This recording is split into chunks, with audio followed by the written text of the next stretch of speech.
Hi hello வணக்கம் மக்களே. இன்றைக்கி என்ன வீடியோவில் பார்க்க போகிறோன்னா ஆனியன் பக்கோடா தான் பார்க்க போகிறோம். என்னதான் வீட்டில் செஞ்சு கொடுத்தாலும் பசங்களுக்கு அது வந்து சாட்டிஸ்ஃபைடே ஆகாது. கடையில் வாங்கி கொடுக்குற மாதிரி வரவே வராது.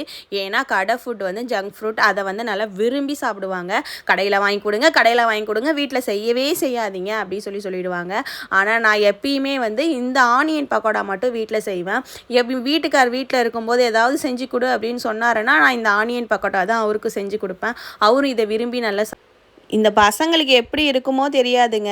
ஆனால் எதை செஞ்சு கொடுத்தாலும் அவனுங்க வேணாம் வேணாம் வேணாம் வேணாம் இதையே தான் சொல்லுவானுங்க. இந்த வீடியோ உங்களுக்கு வேணும் அப்படின்னு சொன்னீங்கன்னா கமெண்ட் பாக்ஸில் கமெண்ட் பண்ணுங்கள், நான் அப்லோட் பண்ணுறேன். இன்றைக்கி எங்களோட வீட்டு கெஸ்ட்டு யார் அப்படின்னு சொன்னீங்கன்னா என் பையனோட ஃப்ரெண்டு தான் வீட்டுக்கு வந்திருந்தாங்க. எல்லோரும் எக்ஸாம் முடிச்சுட்டு வீட்டுக்கு வந்தாங்க. சரி இதுவும் ஸ்நாக்ஸாக இருக்கும் அப்படின்னு சொல்லி கொடுத்துடலாம் அப்படின்னு சொல்லிட்டு ரெடி பண்ணி ஃபஸ்ட்டு எடுத்த உடனே அங்கே கொண்டு போய் கொடுத்தா அவங்க தான் டேஸ்ட்டு பார்த்தாங்க. நல்லா இருக்குக்கா அப்படி சொன்னாங்க. இந்த வீடியோ உங்களுக்கு பிடிச்சிருந்தா லைக் பண்ணுங்கள், கமெண்ட் பண்ணுங்கள்.